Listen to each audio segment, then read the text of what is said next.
watching What's Hot on Cnbc TV 18. Well, the 7,800 crore rupee Satyam scam, India's biggest corporate scam to date, became public exactly a year ago today. And on the anniversary, tainted former chairman of Satyam, Ramalinga, Raju and 5 others had some more shock coming their way. Another charge sheet was filed by CBI, this time round for him allegedly having filed false income tax returns, resulting in a loss of 126 crore rupees to the company and shareholders. Appaji Reddam now joins us from Satyam Info City in Hyderabad with all the details. What does this charge sheet say, Appaji? It's the third, right?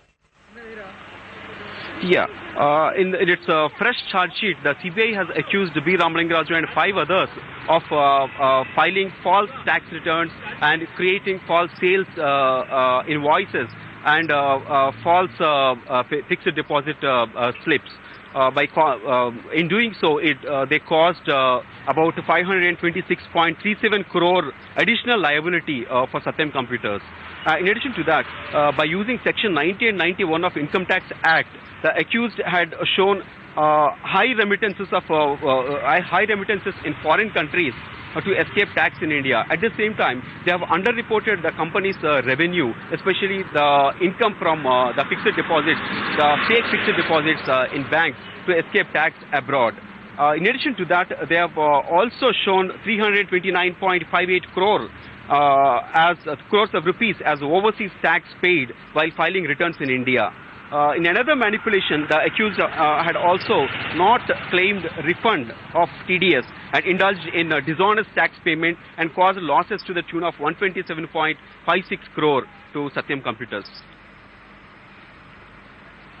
Well, the Satyam episode tested the administration's mettle, and it was an outcome which won the government much praise. In a CNBC TV 18 exclusive, former Secretary of the Ministry of Corporate Affairs, Anurag Goyal, breaks his silence on how the government saved Satyam.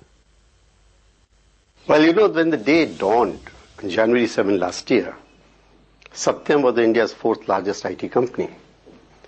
Operations worldwide, led by a very charismatic leader, revered by many and respected by all.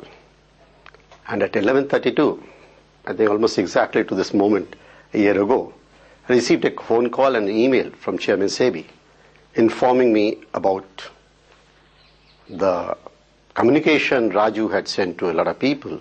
I think everybody was in a state of shock that this could happen in Satyam, led by Raju. I was also shocked. But you know, even as I felt the shock, I realized that one needed to respond very effectively. So I immediately informed my minister, Mr. Premchand Gupta, and went over to him.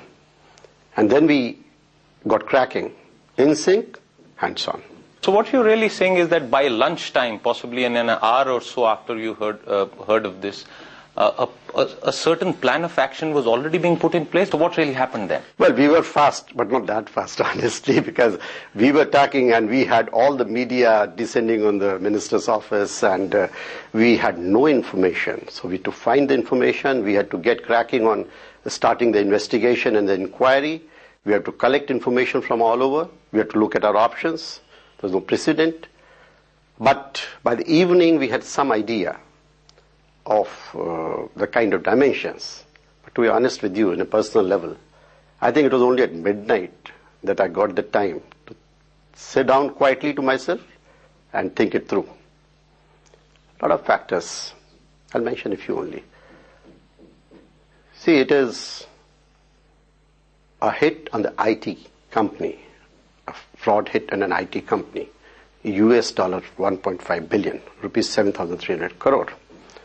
And it had the potential to adversely impact India Inc. in general and Indian IT industry in particular. And remember, this was the meltdown time. So we are very concerned on that. We're concerned about families of the 53,000 employees. We're concerned about the impact on the worldwide operations because the governments like government of Singapore, other governments are involved.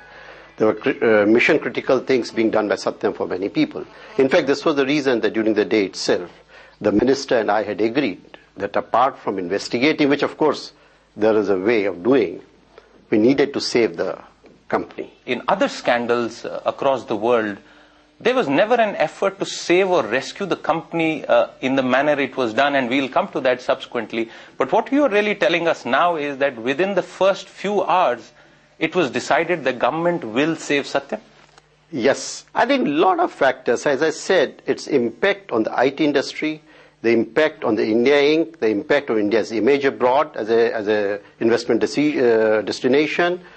Also, I think Satyam, over a period of time, as you would have seen, Siddharth, that became some sort of national issue. Somewhere inside us, there was this feeling that we should not be seen as a country where this kind of fraud could take place, and the company goes under. So I had this task: how do you do it? And we had no precedent. We had very little information. So when I thought it through at night, and I still remember, it was midnight to 2 a.m. in the morning. What do we do? And three things became clear to me. First, the then board of Satyam had to be suspended. They had to go away. They had no credibility. Second, we needed to appoint a board with persons of the highest credibility and Well, continuing our focus on Satyam, joining us now, the new team at Satyam, C.P. Gurnani and T. Hari. Hari, many thanks for joining us. Mr. Gurnani, many thanks for joining us. Let me start by asking you, Hari, because, you were part of the erstwhile Satyam and now you continue to be here at Mahindra Satyam. How much have things really changed? Because integration must have been a huge challenge. Where do things currently stand? Right. Well, I think the definite change is that we're far more today compared to what we used to be. We're far more agile, if I may use the word. The trend is to take decisions much faster on the ground. The second point that I'm noticing is that we tend to get far more participative in our decision making. We've been able to go right down to the line to be able to get connected to the rest of the organization and break down some of the barriers that existed earlier. In the past, we probably had I would say, kind of a siloed approach in the way we went to business. We were pretty verticalized or pretty horizontalized in the way we went to the market. Today, we are far more integrated in the way we go. So I would think those are some of the changes that have come in the last few months now. All right, C.P. Gurnani, let's talk about the future, because that's really where, customers are looking at you, your vendors are looking at you at this point in time. Give us an update of where things currently stand, because the last time I spoke with you, you were seeing client additions, you were hoping for to convert some of those big deals. Where do things currently stand? I think, Shireen, over the last 7 months since we have been at Mahindra Satyam, I would say is that the company has only made progress. We have moved every day. And the important part is that the market in general recognizes that our offerings on integrated enterprise business solutions are only stronger as we go along. We were always known for our SAP practice or an Oracle practice, but now with the communication and connectivity thrown in, with mobile solutions thrown in, I think people do recognize us as a fully integrated enterprise business player. The other part which has come in and where we are finding a lot of traction is for our engineering services. For engineering services, in the past we have designed a washing machine, we have designed an ambulance, we have designed the interiors for the aircraft, we have done the harnesses for the aircraft, we have done automotive engineering, but now what we are able to go back, thanks to our association with the Mahindra family, is we are able to go back and offer a service offering which can be called design to manufacture. Okay, so that's the positive. The third area which I think is finding a lot of traction in the market is our approach to platform-based BPO. Okay. So I can only say is that yes, we are doing better in the market, and there is attraction in the marketplace as we speak. Okay, let me talk to you about the outstanding issues, because you've managed to put to rest one big outstanding issue, and that was that suit with UPaid, which you've settled for about $70 million, not close to the $1 billion that UPaid was actually looking at. But what about the other outstanding issues? Have you managed to get some sort of communication in terms of a waiver or an exemption from the NYSE? Where is the progress as far as your financial accounting is concerned? Where do those outstanding issues lie? I mean, Shireen, I'm only happy you're not, on the legal side. I mean, I can only tell you that we are making definitive progress. And at this point of time, on the UPAID front, we have applied to the regulators. As soon as we get the permission, I think we will complete the transaction from our side. The other cases, which is the bigger one, is actually the class action suit. I think it's a little early. I think by the end of 2010, we will be in a better position to tell you where that case is. Right now, we haven't had a meeting, we haven't had a hearing, we haven't had a motion, so it's really too premature to talk about it.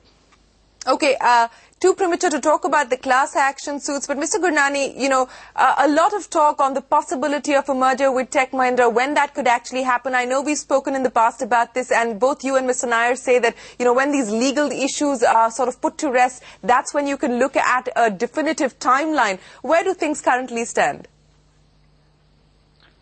Again, Shireen, let's face it, I mean, we are now discussing two separate sets of shareholders, two separate sets of board of directors, and both Vineet and I have mentioned to you that as a management team, we do believe that the areas of overlap are minimal. Both the companies are very complementary to each other, and yes, a merger would make sense, but the timing will only depend upon the progress on the restatement of accounts and the legal action and a subsequent voting by the shareholders. So I don't think we are in a position to give you any timeline on this. Can you give me a timeline, as an updated timeline on the restatement of accounts, Mr. Gurnani? June 2010. That's what the external forensic auditors have mentioned. You're sticking by it. KPMG.